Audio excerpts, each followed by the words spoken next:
Okay, welcome to a new episode of Nate's MMA Corner. I'm Nathan. If you watch my show, you're in my corner. Today's episode is a pre-fight show for UFC Fight Night, Pettis versus Poirier. And, wow, this is a stacked card from top to bottom. Don't miss it on Fox Sports 1. These fight nights, yeah, you never want to underlook these things. Wow, you got two killer lightweights going on in the main event.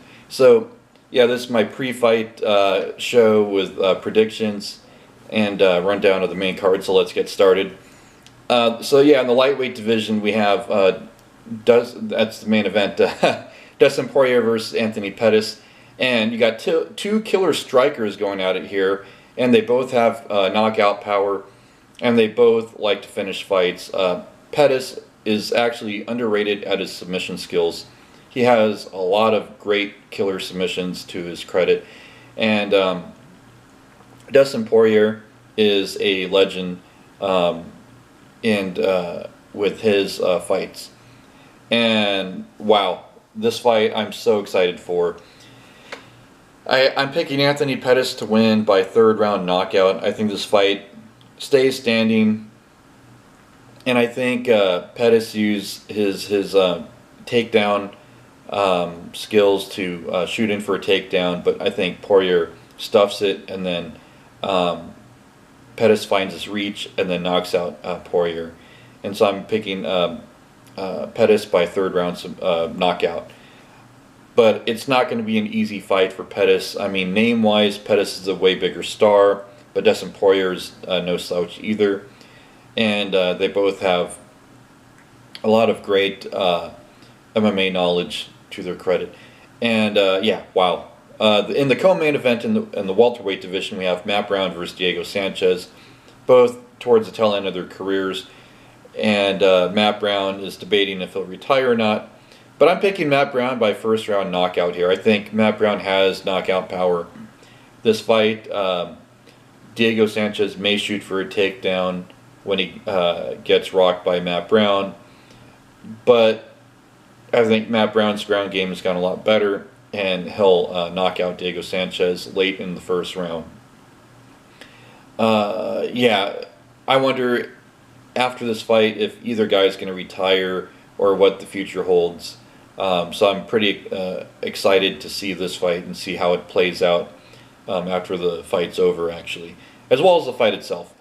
Then in the heavyweight division, we have Junior Albini versus Andrei Arlovski. Junior Albini is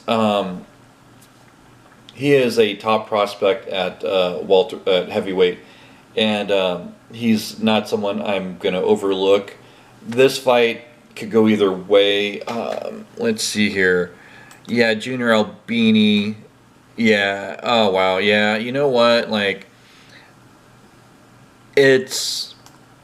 Yeah. This one. It'll be interesting to see. It'll be interesting to see how this plays out, because Andrei Arlovski needs this win, and if he doesn't win this, then he could retire. Junior Albini, he's fought in the UFC only once before, and looked impressive, but yeah, I think Andrei Arlovski has something to prove here, and he wants to get it done, and yeah, I think he can get it done. First round knockout here. So yeah, I'm going to go with Arlovski because I think he's in desperation mode and he's going to be motivated to win this fight. But after this fight, I don't know where Arlovski is going to go. Maybe he'll go for another title run. Maybe he'll want to leave with a win. So he may still retire if he wins. But it's going to be an interesting fight. I'm only giving Andrei Arlovski a 51% chance of winning this fight because Junior Albini is a top prospect at heavyweight to look at. So this is a pick'em fight as far as I'm concerned.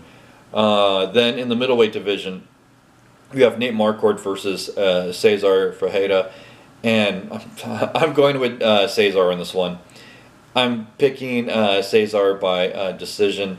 I think Cesar is a talented guy off Ultimate Fighter Brazil, and the sky's the limit for this guy. He just needs to realize that potential, and yeah, Nate Marquardt's at the tail end of his career, and yeah, this will be interesting because again, if Nate Marquardt loses this fight, who knows where he'll go. But yeah, Cesar, he needs a big name win to really elevate his career. So this is a good matchup at middleweight. Then we have a catchweight bout with Rafael Sensal versus Matthew Lopez. Now Matthew Lopez failed to make weight. This was originally a bantamweight clash. Yeah, Matthew Lopez, he's a prospect at bantamweight, assuming he can keep making weight at bantamweight. And then Rafael Sensal's on the top of the food chain in the bantamweight division, essentially. And I think Sensal is going to be more on point, and he's going to win a decision.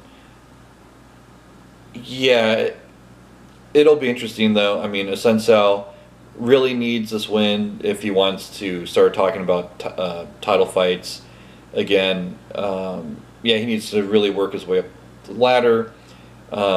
He's had some performances that been sort of hit and miss, but yeah, Sensei I think can get this done. I think he mixes things up with his striking and takedowns, and he wins unanimous decision, maybe a split decision.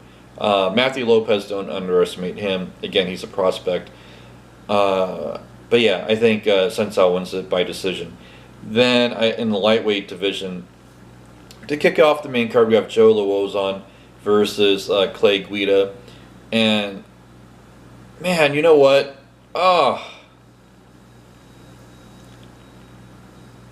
Yeah, I guess I'll pick Lauzon by oh man. Yeah, I'll pick him by decision, but yeah, this one is also a pick-em fight. This one's, you know, because you got Clay Guida with the wrestling, and then you got Joe Lauzon with the submissions, and he always puts on killer performances, and that's why he's won so many performance bonuses. But yeah, like I'll pick Joe Lauzon, but not too confident in that pick. But yeah, I'll give him a 51% chance of winning. I think if any fight on this entire main card I'm the most confident in is the Rafael Sensal match, because he made weight, he's ready to go, and he's a top-ranked bantamweight going up against prospect. He's still in that top-ranked mix. So there you have it. There's my pre-fight show for this UFC Fight Night. Stay tuned in the coming days for my post-fight of this one. Until then, see ya.